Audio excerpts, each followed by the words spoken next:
Movie की शुरुआत में हम एक कपल को देखते हैं जिसमें लड़की का नाम लिली और लड़के का नाम नील होता है। यहाँ पर हमें ये पता चलता है कि लिली अपने फादर से बच के यहाँ पर आई थी क्योंकि उसके फादर उसे हमेशा परेशान किया करते हैं। खैर इसके बाद ये दोनों जंगल से होते हुए आगे कहीं पर जा रहे थे। अब जंगल में जाते समय ये काफी थक गए थे और वहीं पर रुककर अपना टेंट लगाने लगते हैं। तभी लिली अपने बैग से फोन निकालती है और अपनी मॉम को कॉल करने लगती है ताकि वो बता सके कि वो ठीक है। मगर यहाँ पर नील उसका फोन छीन लेता है और उससे कहता है कि अगर तुमने अपनी मॉम को कॉल किया तो तुम्हारे डैड को पता चल जाएगा कि हमारी लोकेशन क्या है। अब इसके बाद ये दोनों अपना टेंट लगाकर वहीं पर सो जाते हैं। यहाँ पर हम ये देख पाते हैं कि लिली को अपने डैड के सपने आ रहे थे जो कि उसे अक्सर आते थे। अब थोड़ी देर बाद लिली की आंख खुलती है तो वो देखती है कि नील वहाँ पर नहीं था। वो टेंट से बाहर निकलकर उसे ढूंढने लगती है। मगर यहाँ पर दुख की बात तो ये थी कि उसका फोन भी नील के पास था। अब यहाँ पर लिली कुछ कर नहीं पाती, इसलिए वो टेंट में वापस जाकर सो जाती है और सुबह उठकर उसे ढूंढने लगती है। अब जंगल में उसे ढूंढते हुए काफी देर हो गई थी, तभी उसे एक घर दिखाई देता है। इसके बाद लिली उस घर में मदद मांगने के लिए चली जाती है। उस घर में एक बूढ़ा आदमी था। वो लिली को अंदर आने के लिए कहता है, लेकिन लिली को उस घर में कुछ ठीक नहीं लग रहा था, इसलिए वो वहाँ से जाने लगती है। मगर वो बूढ़ा आदमी लिली को अब वहाँ से जाने नहीं देता और उसका हाथ पकड़कर उसे जबरदस्ती घर के अंदर ले आता है। अब यहाँ पर लिली को कुछ भी समझ में नहीं आ रहा था कि वो बूढ़ा आदमी उसके साथ ऐसा क्यों कर रहा है। इस आदमी का नाम डेनियल होता है और वो लिली को पकड़कर बेसमेंट में बंद कर देता है।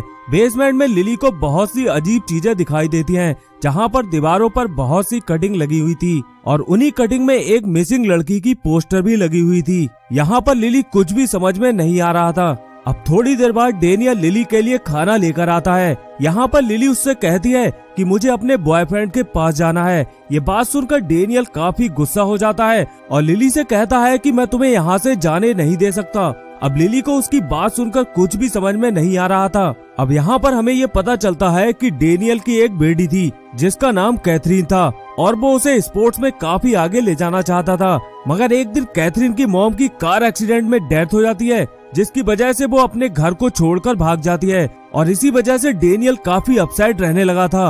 और जब वो लिली को देखता है तो उसे उसमें अपनी बेटी नजर आती है। मगर लिली को इस बारे में कुछ भी पता नहीं था कि डेनियल उसे अपनी बेटी मान रहा है। अब एक दिन डेनियल एक दरी लेकर आता है और उस पर लिली को लेटने के लिए कहता है। यहाँ पे लिली को कुछ भी समझ में नहीं आ रहा था और उसे ऐसा लग रहा था कि पता नहीं ये आदमी अब उसके साथ क्या करने वाला है। मगर लिली उस पर लेट जाती है। इसके बाद हम देखते हैं डेनियल लिली को एक्सरसाइज कराने लगता है। यहाँ पर वो उससे कहता है कि तुम्हें स्पोर्ट्स में सबसे आगे निकलना है और इसीलिए वो उसके साथ कुछ भी गलत नहीं करता। वो चाहता है कि वो लड़की सबसे आगे रहे। अब एक दिन जब ये दोनों बैठकर खाना खा रहे थे तब इन लोगों में काफी सारी बातें होती हैं। इसी दौरान हम ये देख पाते हैं कि डेनियल लिली को कैथरीन कहकर बुलाता है। अब डेनियल की ये बात सुनकर लिली को कुछ समझ में आने लगता है कि आखिर यहाँ पर चल क्या रहा है। दरअसल डेनियल अपनी बेटी को बहुत प्यार करता था, मगर लिली का यहाँ पर उससे कुछ भी लेना देना नहीं था। वो तो बस यहाँ से किसी तरह से भागना चाहती थी। अब यहाँ पर डेनियल लिली से बहुत सारी एक्सरसाइज करवाता है ताकि वो स्पोर्ट्स में सबसे आगे रह सके। अब एक दिन हम देखते हैं कि लिली को डेनियल की असली बेटी की एक डायरी मिलती है जिसमें कैथरीन के बारे में बहुत कुछ लिखा हुआ था। यहाँ पर यह भी लिखा हुआ था कि कैथरीन अपने डैड से परेशान होकर इस घर को छोड़कर भाग गई थी क्योंकि उसके पिता बहुत ही ज्यादा स्ट्रिक्ट थे, मगर वो अपनी बेटी से उतना ही प्यार करते थे। अब एक दिन जब डेनियल लिली को एक्सरसाइज करा रहा था तभी लिली उसके सिर पर एक गमला दे मारती है, जिसकी वजह से डेनियल नीचे गिर जाता है और लिली एक रस्सी की मदद से डेनियल को बहुत मारती है। इसके बाद वो डेनियल से घर से बाहर निकलने के लिए चाबी मांगती है। वो जैसे ही उसे चाबी देता है तभी डेनियल उसका हाथ पकड़ लेता है। अब यहाँ पर डेनियल लिली से कहता है कि तुम अपने डैड को ऐसे कैसे मार सकती हो। इसके बाद लिली वहीं पर लेटकर रोने लगती है क्योंकि उसे पता था कि अब वो यहाँ से बाहर नहीं निकल सकती। अब थोड़ी देर बाद जब लिली खाना खाने के लिए नीचे आती है तब वो देखती है कि डेनियल बिना शर्ट के डाइनिंग टेबल पर बैठा हुआ था। यहाँ पर लिली के मारने की वजह से उसके शरीर पर बहुत सारे निशान बने हुए थे, मगर यहाँ पर डेनियल अपनी बेटी से बिल्कुल भी नाराज नहीं था।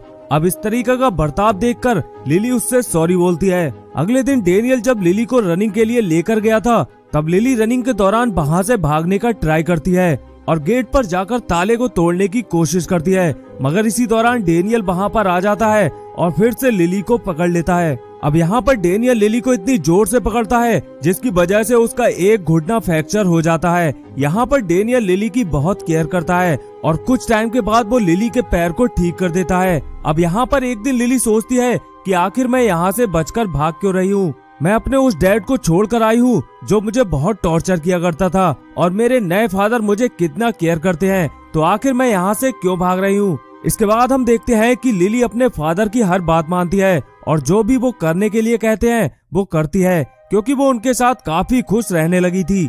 अब कुछ दिन ऐसे ही बीत जाते हैं, लेकिन यहाँ पर हमें ये पता चलता है कि बहुत ही जल्द कैथरीन का बर्थडे आने वाला है, मगर यहाँ पर लिली को इस बारे में कुछ भी पता नहीं था। लिली को इस बारे में तब पता चलता है जब उसके डैड उसके लिए एक तोहफा लाते हैं, और उस तोहफे में एक फोन था। जब लिली उस फोन को निकालती है तो वो सबसे पहले नील का नंबर सेव करती है। अब एक दिन जब डेनियल बाजार से कुछ सामान लेकर घर पर आता है तो वो घर के बाहर अपनी रियल बेटी कैथरीन को देखता है। उसे देखकर वो कहता है कि घर के अंदर चलो। यहाँ पर कैथरीन को इस बात से काफी बुरा लगता है, क्योंकि उसके डैड ने उससे कुछ भी नहीं पूछा, ना ही उन्होंने ये पूछा कि तुम कैसी हो और अब तक कहाँ थी और तुम कहाँ पर रहती थी। अब यहाँ पर हम ये देख पाते हैं कि डेनियल को लिली और कैथरीन में कोई भी फर्क समझ में नहीं आ रहा था। उसे दोनों ही लड़कियाँ एक जैसी दिख रही थी। कैथरीन को ये बिल्कुल भी समझ में नहीं आ रहा था कि उसके डैड आखिर ऐसा क्यों कर रहे हैं। खैर, अब रात को कैथरीन जब अपने रूम में जाती है तब उसे वहाँ पर अपनी डायरी मिलती है। जब वो उसे खोलकर देखती है तो उसे देखकर वो काफी खुश होती है और वो बिल्कुल लास्ट वाले पेज पर पहुँचती है जहाँ पर उसने अपनी डायरी को एंड किया था। इसके बाद जब वो आगे देखती है तो वहाँ पर भी कुछ और लिखा हुआ था, क्योंकि उसके आगे किसी और ने कुछ लिख दिया था। अब थोड़ी देर बाद वहाँ पर लिली भी आ जाती है और वो कैथरीन से कहती है कि मुझे बिल्कुल भी अंदाजा नहीं था कि तुम वापस आ जाओगी। वो उससे कहती है कि आज तुम्हारा बर्थडे है और वो उसे विश भी करती है। अब यहाँ पर कैथरीन को बिल्कुल भी अंदाजा नहीं था कि आखिर ये लड़की है कौन। वो लिली से पूछती है कि आखिर तुम कौन हो और यहाँ पर क्या कर रही हो। इस पर लिली कैथरीन से कहती है कि मैं अब यहाँ पर रहती हूँ और मैं तुम्हारे रूम में ही सोती हूँ और इसी घर में रहती हूँ और तुम्हारे फादर अब मेरे फादर हैं। यहाँ पर लिली ये भी कहती है कि जब तुम्हारी मॉम का कार एक्सीडेंट हुआ था तब तुम्हारे फादर को तुम्हारी सबसे ज्यादा जरूरत थी, मगर तब तो तुम उन्हें छोड़कर चली गयी। लेकिन मैं तुम्हारी तरह बिल्कुल भी नहीं हूँ, मैं उन्हें छोड़कर कभी नहीं जाऊंगी। वो एक चाकू उठाती है और कैथरीन के पेट में घुसा देती है, जिसकी वजह से कैथरीन वहीं पर मर जाती है। अब थोड़ी देर बाद वहाँ पर डेनियल आता है और वो बाहर से आवाज लगाता है। अंदर से जब लिली बाहर आती है तब डेनियल उससे पूछता है कि अंदर सब कुछ ठीक है। इस पर लिली उससे कहती है कि अंदर सब कुछ ठीक है, और इसी के साथ ये मूवी भी यहीं पर खत्म हो जाती है। तो दोस्तों, इस वीडियो को लास्ट तक देखने के लिए बहुत बहुत शुक्रिया। मिलते हैं नेक्स्ट वीडियो में, तब तक के लिए बाय बाय।